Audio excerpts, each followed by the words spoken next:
ప్రభునందు ప్రియ సోదరి సోదరులకు శుభకరమైన యేసు ప్రభు నామములో వందనములు. దేవుని వాక్యంలో నుంచి ఈరోజు ఆరాధనకు సహాయకరముగా హబక్కూకు గ్రంథము 3వ అధ్యాయము 16వ వచనం నుంచి 19వ వచనం వరకు చదువుకుని ధ్యానం చేద్దాం. నేను వినగా జనుల మీదికి వచ్చువారు సమీపించు వరకు నేను ఊరకొని శ్రమ దినము కొరకు కనిపెట్టవలసి ఉన్నది. నా అంతరంగము కలవరపడుచున్నది. ఆ శబ్దమునకు నా పెదవులు కదలుచున్నవి. నా ఎముకలు కుళ్ళిపోవుచున్నవి. నా కాళ్ళు వణకుచున్నవి. అంజూరపు చెట్లు పూయకుండినను, ద్రాక్ష చెట్లు ఫలింపకపోయినను, ఒలివ చెట్లు కాపు లేకుండా ఉండినను, చేతిలోని పైరు పంటకు రాకపోయినను, గొర్రెలు దొడ్డిలో లేకపోయినను, సాలలో పశువులు లేకపోయినను, నేను యెహోవా యందు ఆనందించెదను. నా రక్షణకర్త అయిన నా దేవుని యందు నేను సంతోషించెదను. ప్రభువుకి యెహోవాయే నాకు బలము. ఆయన నా కాళ్లను లేడి కాళ్ల వలె చేయును. ఉన్నత స్థలముల మీద ఆయన నన్ను నడవచేయును. స్తుతులు అర్పించుకొని ధ్యానం చేద్దాం. ప్రేమ కలిగిన మా ప్రియ పరలోకపు తండ్రి, ఇంతవరకు మిమ్మల్ని కీర్తించి మీ శిలువ మరణ పునరుద్ధానములను జ్ఞాపకం చేసుకుంటూ మా హృదయాలలో కృతజ్ఞతతో నింపబడ్డాము నాయన. ఎలాగున మీకు యోగ్యకరమైన ఆరాధన చేయాలో చదువుబడిన లేఖన భాగాల్లో నుంచి మా దృష్టికి తీసుకుని వచ్చి మీకు అంగీకార యోగ్యమైన ఆరాధన చేయడానికి మీ పరిశుద్ధాత్మ నింపుదల నడుపుదల సమృద్ధిగా మాకు అనుగ్రహించి ఈ బలహీన దేహాలలో ఉండి మిమ్మల్ని ఆరాధన చేశాము అన్న సంతృప్తిని అనుగ్రహించి మీకు మహిమ తెచ్చుకునమని యేసుక్రీస్తు ప్రభు పేరట స్తోత్రములు చెల్లించుకుంటూ ఆరాధిస్తున్నాము తండ్రి. ఆమె. ప్రభునందు ప్రియమైన సోదర సోదరులారా, హబక్కూకు గ్రంథంలో ప్రవక్త అయినటువంటి హబక్కూకు మాట్లాడుతూ దేవునితో వ్రాసినటువంటి చిన్న ప్రవక్తల పుస్తకంగా మనం గమనిస్తే, భవిష్యత్తులో సంఘానికి సంభవించేటువంటి విషయాలను దృష్టిలో ఉంచుకొని పరిశుద్ధాత్మ దేవుడు ప్రవక్త అయిన హబక్కూకు ద్వారా వ్రాయించినటువంటి గ్రంథంగా మనము గమనిస్తున్నాం. హోషేయ గ్రంథంలో దేవుని ప్రజలని ఇశ్రాయేలీలు, యూదులు లేక నేటి నూతన ఇశ్రాయేలుగా పిలువబడుతున్నటువంటి మనము దేవునికి ఇష్టకరమైనటువంటి ఆరాధన చేయకుండా, దేవునికి అంగీకార యోగ్యమైనటువంటి జీవితాన్ని జీవించకుండా వారి యొక్క భక్తి జీవితాన్ని మామూలుగానే వారు కొనసాగిస్తున్నటువంటి స్థితిని చూచి వారిని హెచ్చరిస్తూ వారిని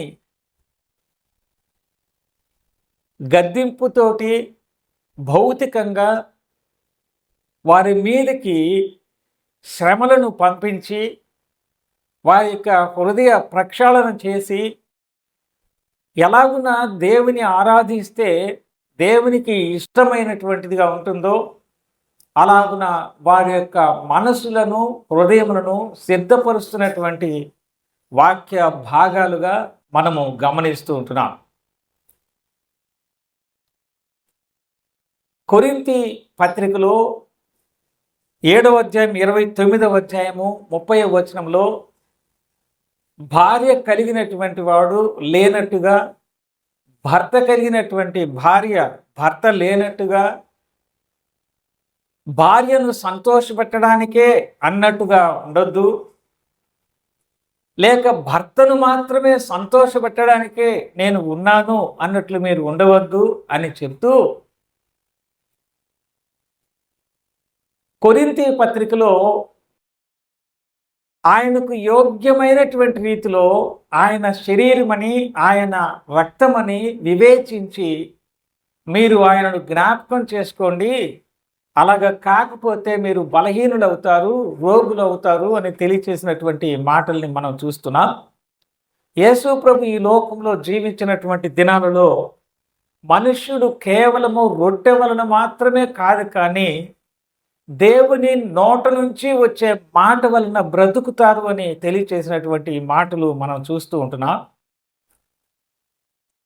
దేవుని యొక్క వాక్యములో ఈ చెప్పుకున్నటువంటి దేవుని వాక్య మాటలన్నిటినీ వినిన తర్వాత ఇప్పుడు హబక్కూకు గ్రంథంలో మనం చదువుకున్నటువంటి 3వ అధ్యాయము 16వ వచనం నుంచి 19వ వచనం వరకు చూస్తే భక్తుడు ఆయన చేస్తున్నటువంటి కార్యాలకు భయపడుతూ వణుకుచు, ఒక వ్యక్తి తన దేహంలో ఉన్న ఎముకలు బయటికి కనిపించకుండా లోపలనే కుళ్ళిపోతూ ఉంటే నిలువపడ్డానికి కూడా వీలునైనటువంటి స్థితిలో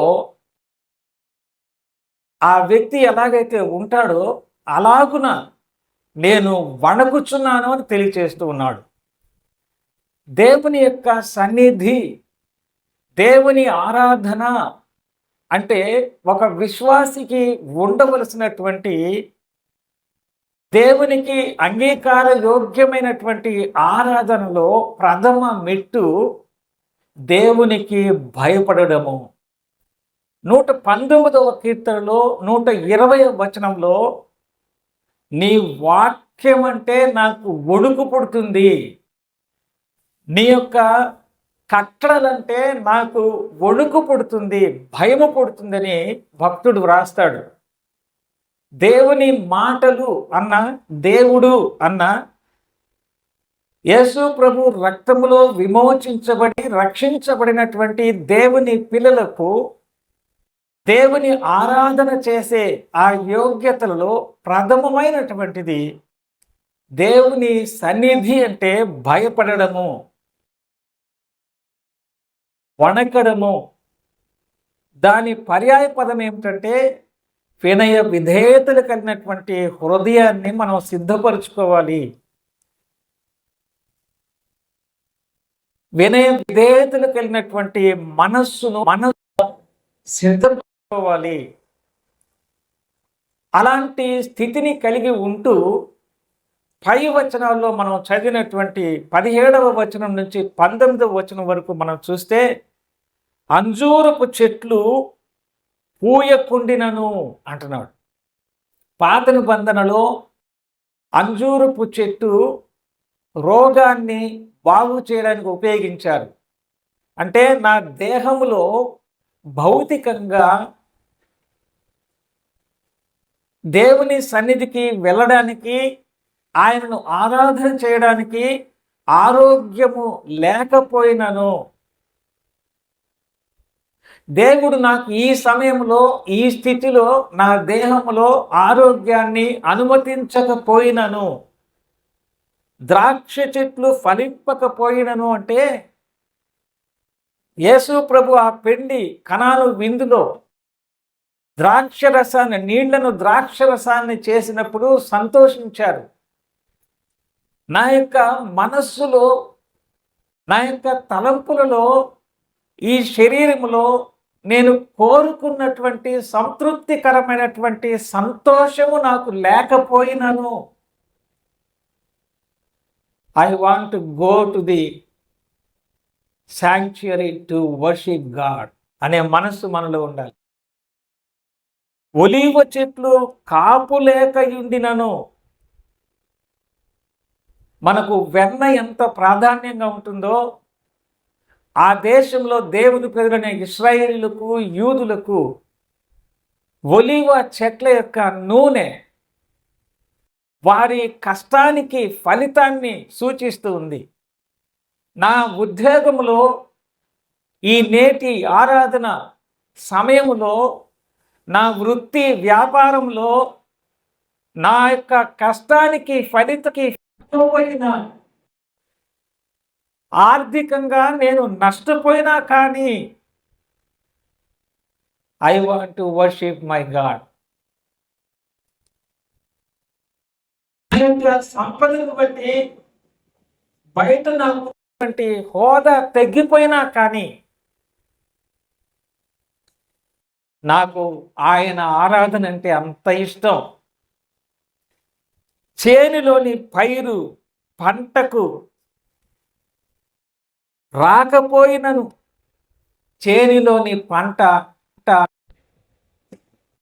చేతికి రాకపోయినా అంటే, చేనులోని పైరు పంటకు రాకపోయినను అంటే, వాతావరణ విపత్తు వలననో, నేను వెళ్ళి దానికి నీళ్లు కట్టకపోతే నీళ్లు లేక ఎండిపోయే ప్రమాదం ఉన్నా కానీ,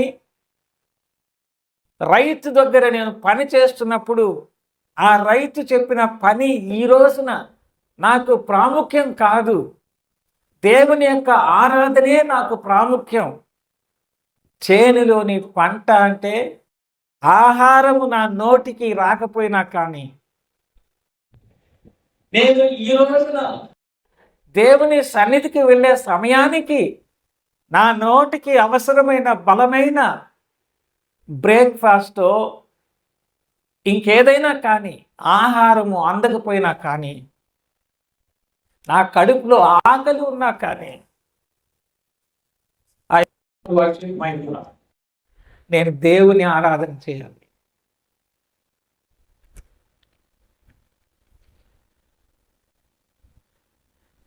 గొర్రెలు దొడ్డిలో లేకపోయినను, గొర్రెలు దొడ్డిలో లేకపోయినను అంటే పాత నిబంధన కాలంలో దేవుని ఇశ్రాయేలు ఆస్తిపాస్తులు ఏంటి అని అంటే, వారికి కలిగినటువంటి పశు సంపద. అంటే నా యొక్క ఆస్తి, నా యొక్క సంపద గొర్రెల దొడ్డిలో లేకపోయినా కానీ, నేను స్టోర్ చేసుకున్నటువంటి కోల్డ్ స్టోరేజ్లో ఈ రోజున నేను దాన్ని చూడకపోతే, దాన్ని సరైన విధానంలో నేను పెట్టకపోతే, ఆ స్టోరేజ్లో ఉన్నటువంటి నష్టమైపోతుంది, నీరు గారిపోతుంది. అయినప్పటికీ గొర్రెల దొడ్డిలో ఆ యొక్క పశువులు లేకపోయినా కానీ, సాలలో పశువులు లేకపోయినా కానీ, ఆ పాడి పరిశ్రమ నా యొక్క జీవనానికి ఆధారమైనటువంటిది లేకపోయినప్పటికీ, అనగా నాకు మానసికంగా ఇతరులు ఎవరు ఏమీ నాకు సహాయం చేయకపోయినా, నేను నా పనులలో నా ధర్మంలో వెళుతూ ఉన్నప్పుడు నాకు, నా శరీరానికి, నా భార్య పిల్లలకు, నా ఉద్యోగ వృత్తి వ్యాపారములకు ఆటంకము లేనటువంటి స్థితిగతులు, కంఫర్ట్, స్టోరేజ్, హ్యాపీనెస్ ఇవన్నీ లేకపోయినా నేనేం చేస్తాను? నేను యెహోవా యందు ఆనందించదను అంటున్నాడు. మనం ఎవరి యందు ఆనందిస్తున్నాం? ఎందుకు ఈ మాటలు ప్రభు తెలియచేస్తూ ఉన్నాడు? నేటి క్రైస్తవ సంఘాలలో భోజనానికి ఇచ్చే ప్రాధాన్యత ఆరాధనకు లేదు. భార్యకు భర్త ఇచ్చే ప్రాధాన్యత దేవునికి నేను ఎందుకనాలే ఇవ్వడం లేదని పరీక్ష చేసుకోవాలి. భార్యకు భర్త ఇచ్చేటువంటి ఆధిక్యత, భర్తకు భార్య ఇచ్చేటువంటి ప్రాధాన్యత,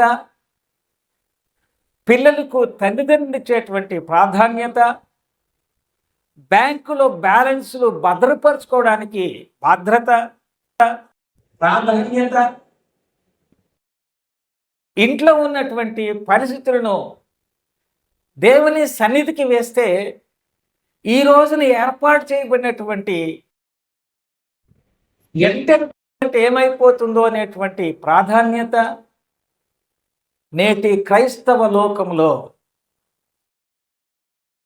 దేవుని మందిరానికి వెళితే నాకు ఏమి దొరుకుతుంది, నేను ఏమి ఆర్జించగలుగుతాను, నేనేమి లాభం సంపాదించుకుంటాను, ఈరోజు భోజనాలు ఉన్నాయా, నా ఆరోగ్యం కొరకు ప్రార్థించే సరైన సేవకుడు ఉన్నాడా, లేకపోతే ఆర్థికంగా నాకు రానుబోను ఛార్జీలు ఇవ్వడానికి సరిపడా పరిస్థితులు ఉన్నాయా? లేకపోతే ఈ వారమంతా సరిపడేది ఏదైనా సంఘం నుంచి ఆర్జించడానికి అవకాశం ఉందా? లేదు, ఇక్కడి నుంచి ఇంకొక దగ్గర ఎక్స్టెన్షన్ చేసి అక్కడ వేరే వాళ్ళ ద్వారా స్థలాన్ని ఆర్జించి నా పరపతిని, నా యొక్క ఇమేజ్ని, నా భక్తి ఇలాగ ఉందని చూపించుకోవడానికి ప్రాధాన్యత ఇచ్చేదానికంటే నాకు ఏమున్నా లేకపోయినా నేను యెహోవా యందు ఆనందిస్తాను. నేను మనవి చేసినటువంటివి అవి సొంతగా చెప్పేటివి కాదు, దేవుని వాక్యములో ఉన్నటువంటి. చూడండి, హోషేయ గ్రంథం 2వ అధ్యాయంలో 11, 12 వచనములు, ద్వితీయోపదేశకాండం 32వ అధ్యాయం 13వ వచనం, 33వ అధ్యాయం 25వ వచనం నుంచి 29వ వచనం వరకు చూస్తే నెగటివ్గా ఉంది, పాజిటివ్గా. ఈ రోజున సేవా విధానము, సంఘ క్రమములు, సంఘ పద్ధతులు బ్రాడ్ మైండెడ్గా లేవు. ఇక్కడి నుంచి అక్కడికి వెళితే అది సరైన ఆరాధన కాదు. ఈ డినామినేషన్కి ఆ డినామినేషన్కి ఇది సరికాదు, అది సరికాదు. స్పష్టంగా దేవుని యొక్క శుద్ధ సువర్ణము కంటే ఎంతో మేలిమి కలిగినటువంటి దేవుని వాక్యము మనకు తెలియచేస్తుంటుండగా మనుష్యులు పెట్టినటువంటి కల్పితమైనటువంటి కట్టడలను అనుసరిస్తూ వాటికి ఇచ్చినటువంటి ప్రాధాన్యత వ్యక్తిగతంగా నా హృదయంలో, నా మనస్సు తలంపులలో దేవుని వాక్యానికి తగినటువంటి, దేవునికి అంగీకార యోగ్యమైనటువంటి సంతృప్తికరమైన ఆరాధన చేశాను అన్న సంతృప్తి నా మనస్సులో తట్టిందా లేదని ఆలోచన లేదు. ఆరాధనకు వెళ్ళాము, అటెండ్ అయ్యాము, పలకరించారు, అయిపోయింది అనే విధానంలోనే మనం ఉంటున్నాం. కానీ ఈ భక్తుడు అట్లా కాదు. ఒక యుద్ధ భూమిలో ఉన్నటువంటి జీవితం మన యొక్క విశ్వాస జీవితం. బైబిల్ గ్రంథం చెప్తుంది, యేసు ప్రభు ఈ లోకానికి రాకముందు నుంచి దేవుని పిల్లలు శ్రమలు పడుతూనే ఉన్నారు. యేసు ప్రభు వచ్చిన రోజు నుంచి, ఆయన పుట్టక మునుపు నుంచే ఆయన శ్రమ పడ్డాడు. ఆ తల్లి గర్భములో నుంచే ఆయన శ్రమలు ప్రారంభమయ్యాయి.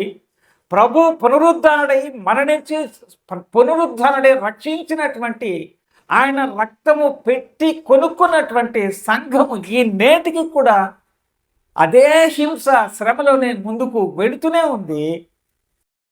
అలాంటి యుద్ధ భూమిలో ఒక విశ్వాసి ఆలోచన ఏమొస్తుందంటే, ఈ రోజున విపత్తు రాబోతుందని అనౌన్స్మెంట్ వస్తే ఎలాగున మొదటి అంతస్తు, రెండో అంతస్తు, మూడో అంతస్తు కాంపౌండ్ వాల్ మీద నడవడానికి మనం అనుకుంటామో, అలాగున కొంతమంది వాళ్ళకున్న సమృద్ధిని స్టోర్ చేసుకునే దాంట్లోనో, వాళ్ళ యొక్క ఆరోగ్యానికి అవసరమైనటువంటి ఔషధాలు సమకూర్చుకునే దానికో, లేక వాళ్ళ యొక్క హోదా, ఆ యొక్క ప్రాధాన్యత సమాజంలో తప్పిపోకుండా ఉండాలని అందరితో కాంప్రమైజ్ సిస్టంలో ఉండడము, ఇలాంటి వాటికి ఇచ్చేటువంటి ప్రాధాన్యత నా దేవుడు కోరుకున్నటువంటి దానికి ఇచ్చేటప్పుడు నాకు ఆరోగ్యం లేకపోయినా, సంతోషం లేకపోయినా, సంపద లేకపోయినా, ఆఖరకు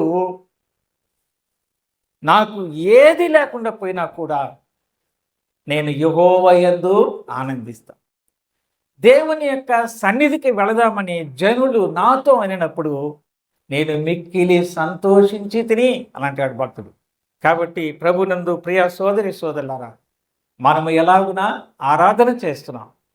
ఇవన్నీ కేవలము నాతో పాటు మీరు కూడా కలిసి కేవలము ఆయన తన దాసునికి పరిశుద్ధమైనటువంటి ఆత్మ నడిపింపు, ప్రేరేపణ ఇచ్చినటువంటి సందేశం మాత్రమే అనుకొని నాతో కూడా కలిపి మనం అందరం కూడా మన యొక్క హృదయాలను పరీక్ష చేసుకొని ఆ యొక్క ప్రభు శరీరం అని, ప్రభు రక్తము అని వివేచించి అందులో పాలు పొంది ప్రభువుని ఆరాధన చేసి ఘనపరచవలసిన వాళ్ళంగా ఉన్నాం. అలాగున ఆరాధన చేయడానికి ప్రభు మనకు సహాయం చేయను గాక. Thank you.